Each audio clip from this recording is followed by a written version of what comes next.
This is the Holy Gospel according to Luke, the 2nd chapter. In those days, a decree went out from Emperor Augustus that all the land should be registered. This was the first registration and was taken while Quirinius was governor of Syria. All went to their own towns to be registered.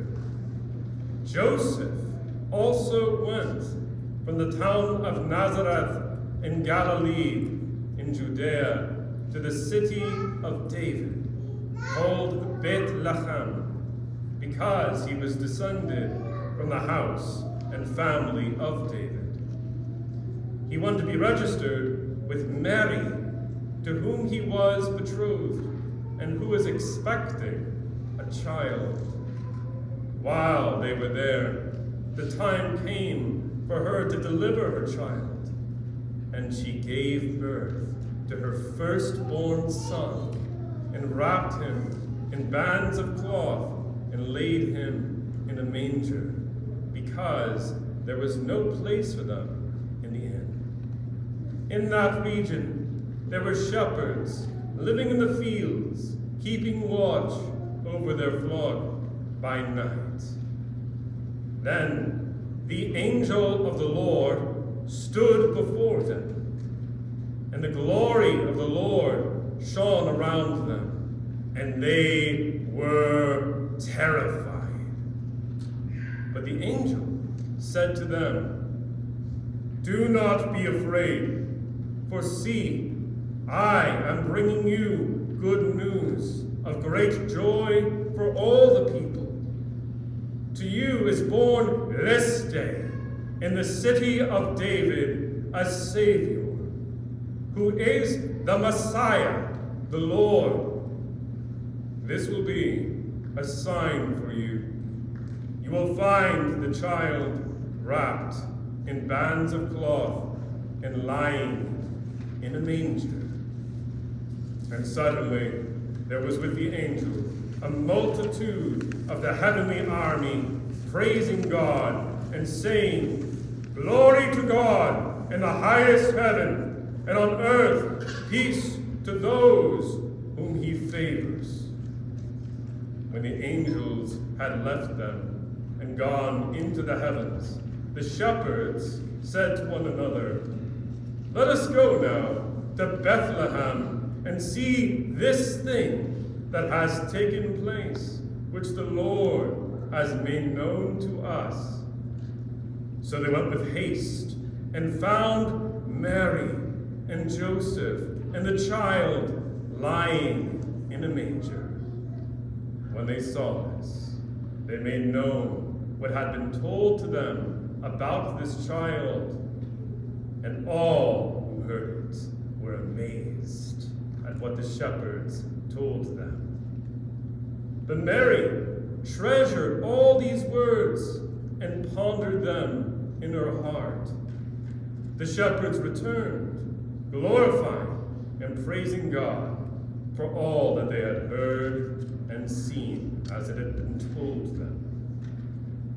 Sisters and brothers, this is the saving gospel of the Lord. Praise to you, Lord. Sisters and brothers, as I reflect on the beauty of the music, the beauty of the worship here tonight, how excellently, how marvelously the miracle, in a Tolkienic sense, even the magic of the first Christmas is unveiled to us. And yet, for all of our familiar stained glass murals and beautiful postcard images, the reality of that first Christ Mass, the reality of the coming of God into the life of this world was and is in our hearts often sometimes messy. The year was 2001 when I was losing my eyesight, and as a kind gesture, my Roman Catholic parish with whom I was being raised decided to invite me for that year's Christmas pageant to play St. Joseph. I thought to myself, how marvelous! Joseph, after Jesus, is the second most important male role, and certainly I would have a grand adventure, until I discovered, much to my chagrin, that I had no lines. Let me tell you, the shepherds had lines, the angels had lines, the sheep had lines, and even baby Jesus had lines. Someone was doing the crying noises. But Joseph didn't. And yet, sisters and brothers, let me tell you, as a man who is preparing to be an expectant father, my wife is pregnant with our first, a baby daughter who is on the way, I can assure you there must have been many words, that many-mile journey from Nazareth to the great town of Bethlehem. After all, there must have been the notorious snack bag, which has certainly followed us since pregnancy began. And whether they had a donkey or not, perhaps that road may have been uncomfortable. In tonight's reading, we are told that there was no room for them in the inn, while Roman taverna did exist in those days. The Greek word guest room implies, as the traditional site of the birth of Jesus is a cave over what once was a home, that perhaps Joseph and Mary traveling to Joseph's family house may have had less than a warm reception because of rumors in light of the virgin conception of our Lord and God. And while we honor the shepherds, we think of them in flowing white robes and these model sheep with puffy white coats. I can guarantee you, as a suburbanite, when I went to Ireland in 2019 and met real shepherds, man, sheep are real messy. And of course, let's not forget that the sign to the shepherds is that they will find this child wrapped in bands of cloth, swaddling clothes, and laid in a manger. I like to tease, who do you think mucked out the stable ahead of time? Joseph deserves more credit. But the reality is, why a manger, sisters and brothers? Why a feeding trough for animals? It is because, precisely, Bethlehem's name means house of bread. It is because, as we heard in these beautiful hymns tonight, God has come to earth to redeem us all, to save us all. Now, don't get me wrong. This is a beautiful season for gifts and gift giving. It is a season for laughter, celebration, and chocolate. These things are good. But if that's all we take away from tonight, then I have not done my vocare to you as a shepherd. Then we, as the church, have then not done our vocare, our calling as shepherds. Instead, we must know, sisters and brothers, that this child in this manger is none other than he who has come to offer himself at the cross in exchange for us. To quote the adversaries of our Lord, who can forgive sins but God alone? Jesus truly is Emmanuel, God with us. And not God in a palace, and not God in a citadel of gold, and not God even in a luxurious hotel or God in a hospital, but God in the darkness of a cave, God who shivered in the cold in his mother's arms, God who appears in our messiness, in our lives, in our chaos, to set us free. Sisters and brothers, I understand that church at times may indeed seem remote. Perhaps it's been some time. Maybe it's just been a lot lately with all the burdens, cares, and yes, sorrows of the world. But God is welcoming you home.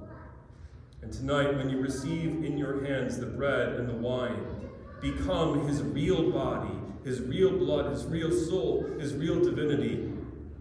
When you are cradling Christ in your arms, as Joseph and Mary did, know that the creator of the universe is cradling you. And that if tonight we hear his voice, let our hearts rejoice that in every face, in every encounter, there is Christ.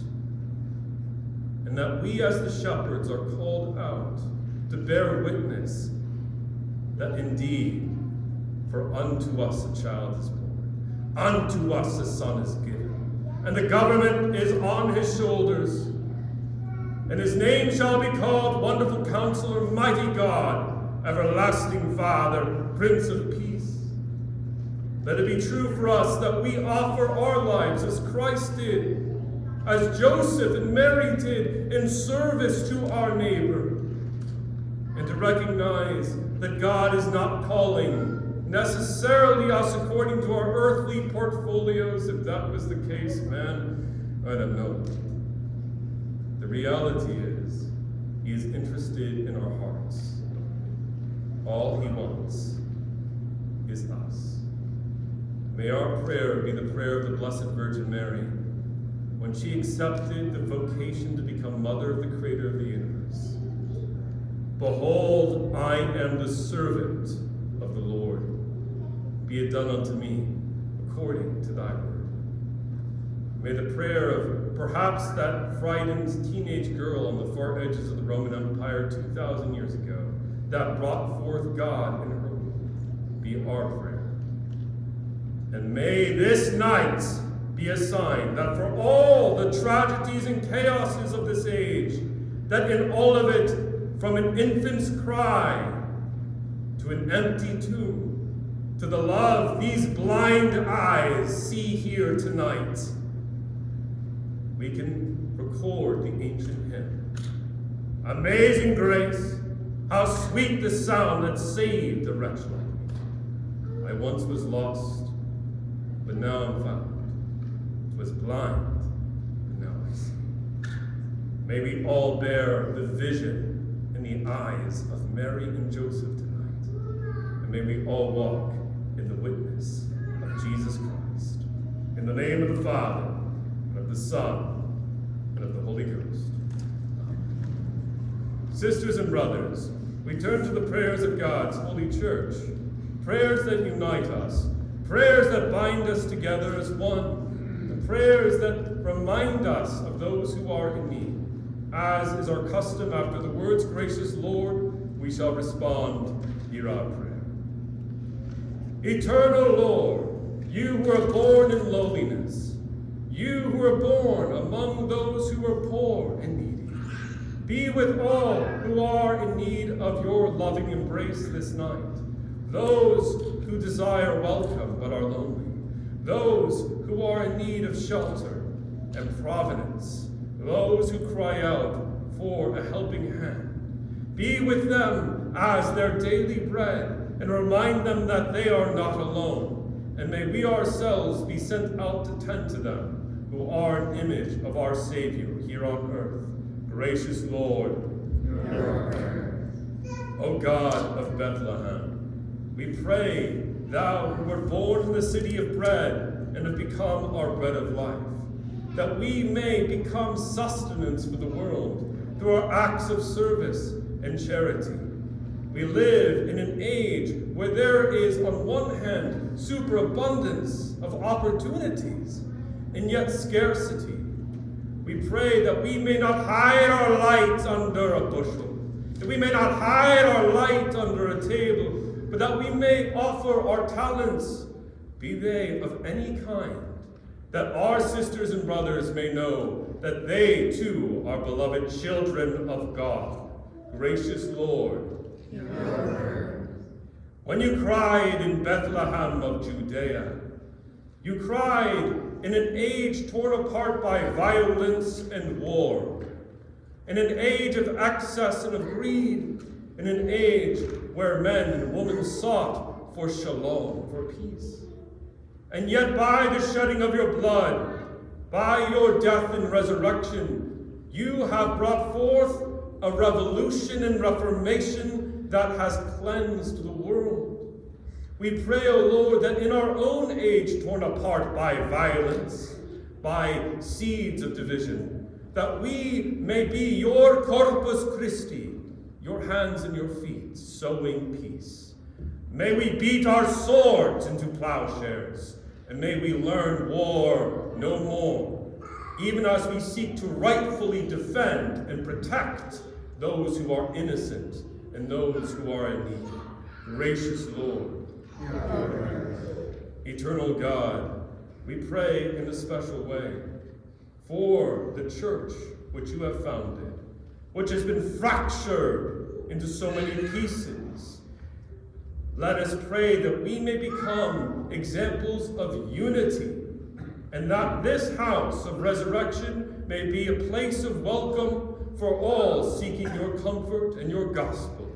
Gracious Lord, eternal Lord, in your earthly ministry you offered miracles of healing, and you raised the dead, and you sought those who were forlorn and on the margins. We invite us now as a congregation, either silently or aloud, to record the names of any loved one who is in need of Christ's healing presence.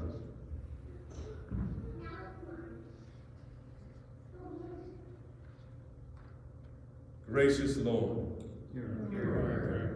last of all, we pray for ourselves, knowing that we stand in the presence of a God who knows us and loves us. May we know the embrace of our Messiah, who has entered into the world in such littleness that we might be called beloved children of God. In the name of the Father, and of the Son, and of the Holy Ghost. Amen. The peace of the Lord be with you all. And also with you. Let us offer one to another a sign of God's saving peace.